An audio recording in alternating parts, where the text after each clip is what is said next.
Welcome to MiConvert. In this tutorial, I will show you how to convert SAT files to RBXM format, completely free and online. Open your browser and search for SAT to RBXM MiConvert.com. Click on the first result to go straight to the converter. You are now on the SAT to RBXM converter page. The interface is clean and easy to use. Let's upload a file. Click the Choose File button. A file picker will open. Select the SAT file you want to convert, then click Open. Your file is loaded and ready. You can see the file name, size, and destination format.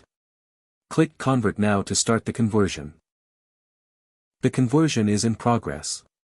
You can see the progress bar moving. This usually takes just a few seconds. Done. Your file has been successfully converted. Click Download to save the RBXM file to your computer. That's it. Visit MiConvert.com for more free conversion tools. Subscribe for more tutorials. Thanks for watching.